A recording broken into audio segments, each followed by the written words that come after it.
بسم اللہ الرحمن الرحیم۔ جب ایران کے بادشاہ پوران نے رستم کے سر پر تاج رکھ دیا اور اختیارات تفویض کر دیے تو رستم نے پہلی تدبیر یہ کی کہ اضلاع عراق میں ہر طرف ہرکارے اور نقیب دوڑا دیے۔ انہوں نے مذہبی حمیت کا جوش دلا کر تمام ملک میں مسلمانوں کے برخلاف بغاوت پھیلا دی۔ چنانچہ ابو عبیدہ کے پہنچنے سے پہلے فرات کے تمام اضلاع میں ہنگامہ برپا ہو گیا اور جو مقامات مسلمانوں کے قبضے میں آ چکے تھے ان کے ہاتھ سے نکل گئے۔ پوران دخت نے رستم کی اعانت کے لیے ایک اور فوج گراں تیار کی اور نصری و جابان کو سپہ سالار مقرر کیا۔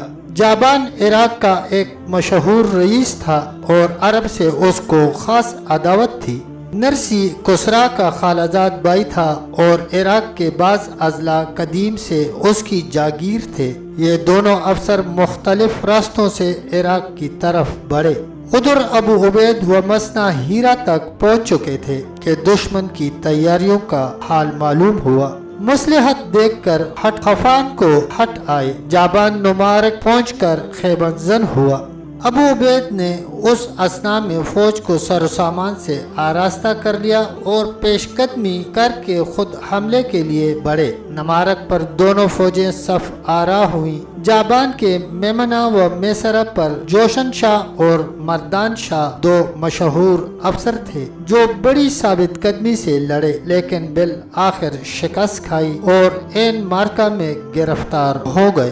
مردان شاہ بدقسمتی سے اسی وقت قتل کر دیا گیا لیکن جابان اس ہیلے سے بچ گیا کہ جس شخص نے اس کو گرفتار کیا تھا وہ اس کو پہچانتا نہ تھا۔ جابان نے اس سے کہا کہ اس بڑھاپے میں تمہارے کس کام کا ہوں، مجھ کو چھوڑ دو اور بدلے میں مجھ سے 2 جوان غلام لے لو۔ اس نے منظور کر لیا۔ بات کو لوگوں نے جابان کو پہچانا تو غل مچایا کہ ہم ایسے دشمن کو چھوڑنا نہیں چاہتے، لیکن ابو عبید نے کہا کہ اسلام میں بدعہدی جائز نہیں ہے۔ ابو عبید نے اس مارکے کے بعد کسکر کا رخ کیا جہاں نرسی فوج لیے پڑا تھا۔ سکاتیہ میں دونوں فوجیں مقابل ہوئی۔ نرسی کے ساتھ بہت بڑا لشکر تھا اور خود کسرا کے 2 ماموزاد بھائی بندویا اور تیرویا میمنہ اور میسرہ پر تھے۔ تاہم نرسی اس وجہ سے لڑائی میں دیر کر رہا تھا کہ پایتخت سے امدادی فوجیں روانہ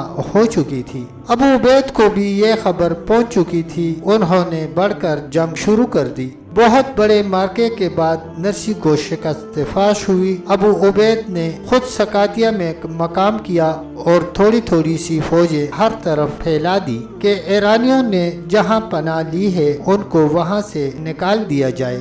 فرخ اور فراوندہ جو باروسما اور زوابی کے رئیس تھے متی ہو گئے۔ چنانچہ اظہار خلوص کے لیے ایک دن ابو عبید کو نہایت عمدہ کھانے پکوا کر بھیجے۔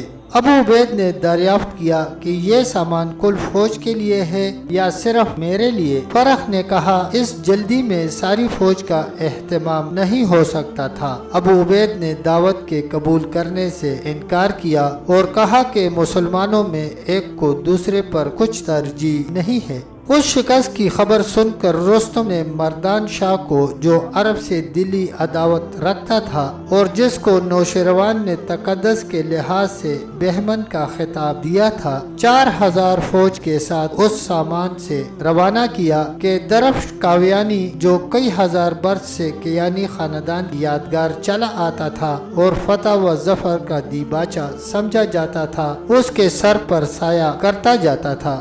مشرقی فرات کے کنارے ایک مقام پر جس کا نام مروہا تھا، دونوں حریف صف آرا ہوئے۔ چونکہ بیچ میں دریا حائل تھا، بہمن نے کہلا بھیجا کہ یا تم اس پار اتر کر آؤ یا ہم آئیں۔ ابو عبید کے تمام سرداروں نے یک زبان ہو کر کہا کہ ہم کو اسی طرف رہنا چاہیے، لیکن ابو عبید جو شجاعت کے نشے میں سرشار تھے سمجھے کہ یہ نامردی کی دلیل ہے۔ سرداروں سے کہا یہ نہیں ہو سکتا کہ جان بازی کے میدان میں مجوسی ہم سے آگے بڑھ جائیں۔ مردان شاہ جو پیغام لے کر آیا تھا اس نے کہا ہماری فوج میں عام خیال ہے کہ عرب مرد میدان نہیں ہیں۔ اس جملے نے اور بھی اشتعال دلایا اور ابو عبید نے اسی وقت فوج کو کمر بندی کا حکم دے دیا۔ مسنا اور سلیط وغیرہ فوج بڑے بڑے افسران فوج اس رائے کے بالکل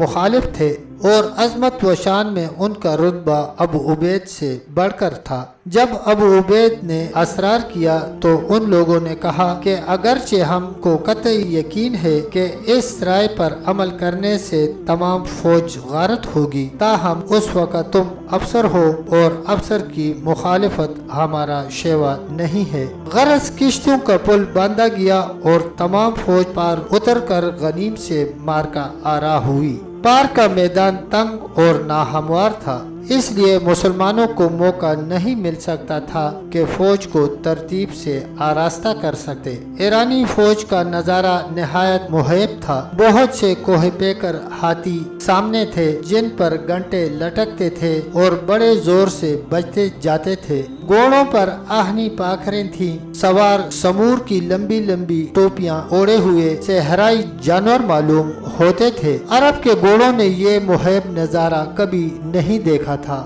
چنانچہ بدک کر پیچھے ہٹے۔ ابو عبید نے دیکھا کہ ہاتھیوں کے سامنے کچھ زور نہیں چلتا، گھوڑے سے کود پڑے اور ساتھیوں کو للکارا کہ جان بازو ہاتھیوں کو بیچ میں لے لو اور ہودوں کو سواروں سمیت الٹ دو۔ اس آواز کے ساتھ کو سب گھوڑوں سے کود پڑے اور ہودوں کو کاٹ کر فیل نشینوں کو خاک پر گرا دیا، لیکن ہاتھی جس طرف جھکتے تھے صف کی صف پس جاتی تھی۔ ابو عبید یہ دیکھ کر پیلی سفید پر جو سب کا سردار تھا حملہ آور ہوئے اور سونڈ پر تلوار ماری کہ مستق سے الگ ہو گئی۔ ہاتھی نے بڑھ کر ان کو زمین پر گرا دیا اور سینے پر پاؤں رکھ دیے کہ ہڈیاں تک چور چور ہو گئی۔ ابو عبید کے مرنے پر ان کے بھائی حکم نے علم ہاتھ میں لیا اور ہاتھی پر حملہ آور ہوئے۔ اس نے ابو عبید کی طرح ان کو بھی پاؤں میں لپیٹ کر مسل دیا اور اس طرح 7 آدمیوں نے جو سب کے سب ابو عبید ہم نسب اور خاندان ثقیف سے تھے باری باری علم ہاتھ میں لیے اور مارے گئے۔ آخر میں مسنا نے علم لیا، لیکن اس وقت لڑائی کا نقشہ بگڑ چکا تھا اور فوج میں باگڑ پڑ چکی تھی۔ ترا یہ ہوا کہ ایک شخص نے دوڑ کر پل کے تختے توڑ دیے کہ کوئی شخص بھاگ کر جانے نہ پائے، لیکن لوگ اس طرح بدحواس ہو کر بھاگے تھے کہ پل کی طرف راستہ نہ ملا تو دریا میں کود پڑے۔ مسنا نے دوبارہ پل بندوایا اور سواروں کا ایک دستہ بیجا کے باغتوں کو اطمینان سے پار اتار دے۔ خود بچی کچی فوج کے ساتھ دشمن کا آگا روک کر کھڑے ہوئے اور اس ثابت قدمی سے لڑے کہ ایرانی جو مسلمانوں کو دباتے آتے تھے رک گئے اور آگے نہ بڑھ سکے۔ تاہم حساب کیا گیا تو معلوم ہوا کہ 9000 فوج میں سے صرف 3000 باقی رہ گئی ہے۔ تب تک دوستو اتنا ہی، ملتے ہیں انشاءاللہ اگلی ویڈیو کے ساتھ، تب تک کے لیے اللہ حافظ، اللہ نگہبان۔